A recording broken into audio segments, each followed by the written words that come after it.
Chapter 6. The Burgundians in the Middle Ages.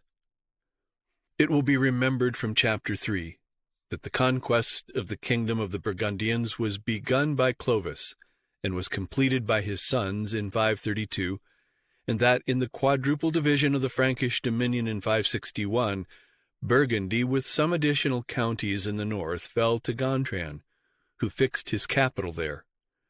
When the Frankish dominions, having been united under Charles Martel, were again divided between Pepin the Short and Carloman, Burgundy fell to the share of Pepin. And when Carloman became a monk and Pepin became king by the grace of Pope Zachary, of course Burgundy was but a province of his kingdom, as it was also of the empire of Charlemagne, the son of Pepin. In the division of the empire of Charlemagne, by the Treaty of Verdun 843, Burgundy was included in the portion of the Emperor Lothair, which, it will be remembered, reached from the Mediterranean to the North Sea and included the Italian territory.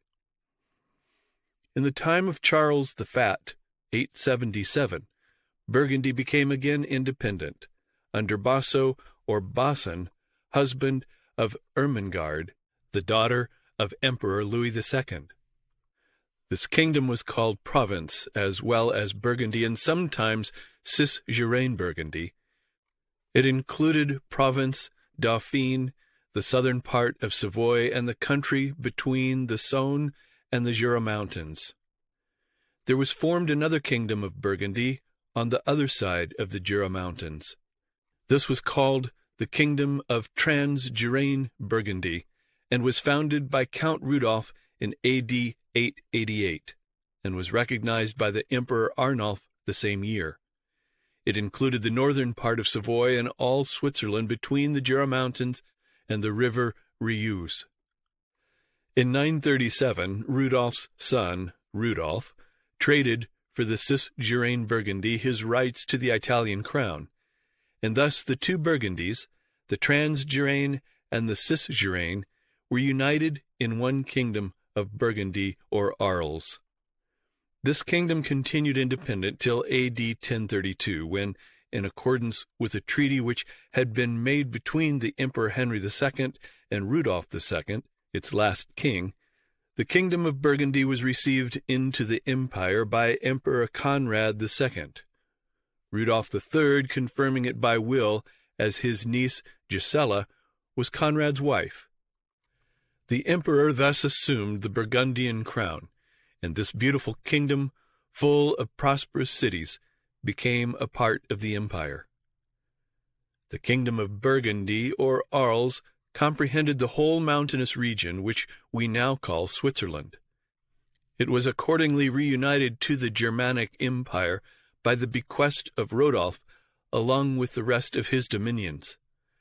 A numerous and ancient nobility, vassals one to another or to the empire, divided the possession with ecclesiastical lords hardly less powerful than themselves.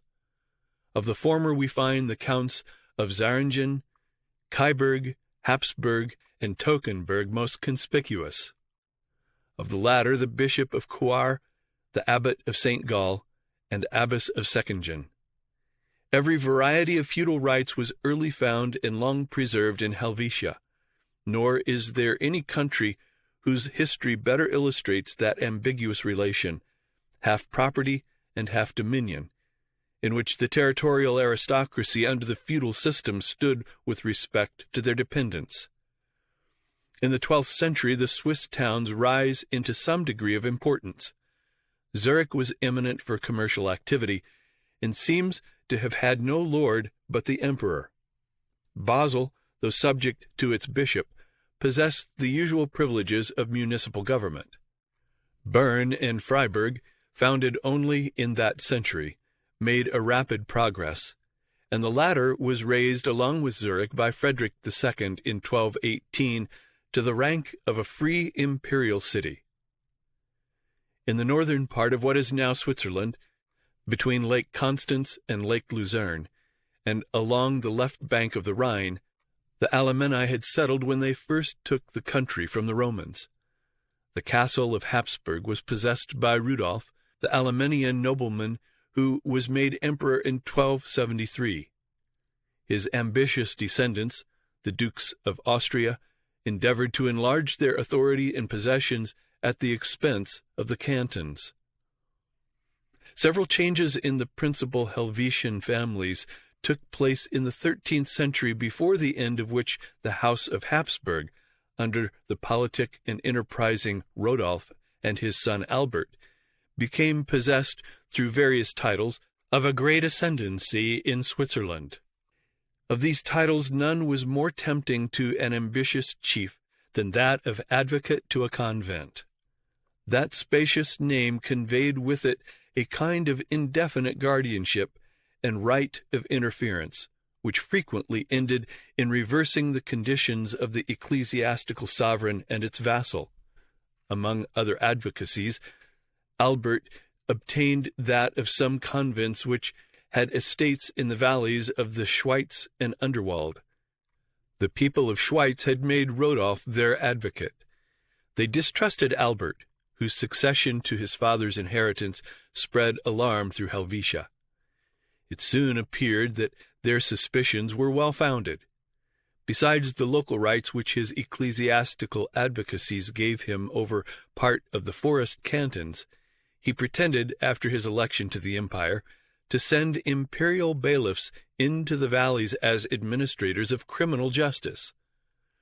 Some authorities make Frederick III the one who sent these bailiffs, but whether it was Frederick or Albert, the facts are the same. One of these bailiffs was Gessler, whom William Tell resisted. Their oppression of a people unused to control, whom it was plainly the design of Albert to reduce into servitude, excited those generous emotions of resentment which a brave and simple race have seldom the discretion to repress. 3 men, Stoffaker of Schweiz, Fürst of Uri, Melchthal of Underwald, each with 10 chosen associates, met by night in a sequestered field, and swore to assert the common cause of their liberties, without bloodshed or injury to the rights of others. Their success was answerable to the justice of their undertaking. The 3 cantons unanimously took up arms and expelled their oppressors without a contest. Albert's assassination by his nephew, which followed soon afterwards, fortunately gave them leisure to consolidate their union, A.D. 1308. But Leopold, Duke of Austria, resolved to humble the peasants who had rebelled against his father, led a considerable force into their country. The Swiss, commending themselves to heaven, and determined rather to perish than undergo that yoke a second time, though ignorant of regular discipline, and unprovided with defensive armor, utterly discomfited the assailants at Morgarten. This great victory, the Marathon of Switzerland, confirmed the independence of the 3 original cantons. After some years, Lucerne, contiguous in situation and alike in interests, was incorporated into their confederacy. It was far more materially enlarged about the middle of the 14th century by the accession of Zurich, Glarus, Zug, and Bern, all of which took place within 2 years. The first and last of these cities had already been engaged in frequent wars with the Helvetian nobility, and their internal polity was altogether republican. They acquired, not independence, which they already enjoyed, but additional security by this union with the Swiss, properly so called, who in deference to their power and reputation ceded to them the first rank in the league. The 8 already enumerated are called the ancient cantons, and continued till the late reformation of the Helvetic system, to possess several distinctive privileges and even rights of sovereignty over subject territories in which the 5 cantons of Freiburg, Soleure, Basel, Schaffhausen, and Appenzell did not participate. From this time the united cantons, but especially those of Bern and Zurich, began to extend their territories at the expense of the rural nobility. The Helvetic cities acted with policy and moderation towards the nobles whom they overcame, admitting them to the franchises of their community as co-burghers, a privilege which virtually implied a defensive alliance against any assailant, and uniformly respecting the legal rights of property. Many feudal superiorities they obtained from the owners in a more peaceable manner, through purchases or mortgage. Thus the House of Austria, to which the extensive domains of the Counts of Kyburg had devolved, abandoning, after repeated defeats, its hopes of subduing the forest cantons, alienated a great part of its possessions to Zurich and Bern.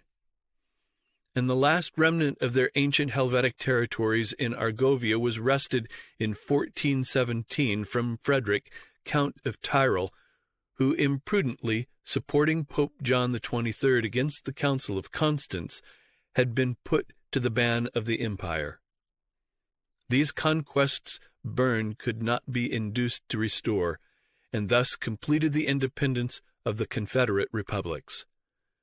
The other free cities, though not yet incorporated, in the few remaining nobles, whether lay or spiritual, of whom the abbot of St. Gall was the principal, entered into separate leagues with different cantons.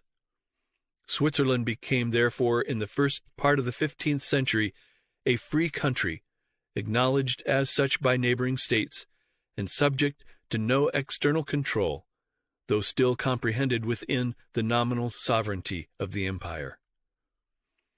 The affairs of Switzerland occupy a very small space in the great chart of European history, but in some respects they are more interesting than the revolutions of mighty kingdoms. Other nations displayed an insuperable resolution in the defense of walled towns, but the steadiness of the Swiss in the field of battle was without parallel, unless we recall the memory of Lac-des-Moines. It was even established as a law that whoever returned from battle after defeat should forfeit his life by the hands of the executioner. 1,600 men who had been sent to oppose a predatory invasion of the French in 1444, though they might have retreated without loss, determined rather to perish on the spot, and fell amid a far greater heap of the hostile slain. At the famous battle of Sempach in 1385, the last which Austria proceeded to try against the forest cantons, the enemy's knights, dismounted from their horses, presented an impregnable barrier of lances which disconcerted the Swiss, till Winkelried, a gentleman of Underwald, commending his wife and children to his countrymen, threw himself upon the opposing ranks, and collecting as many lances as he could grasp, forced a passage for his followers by burying them in his bosom.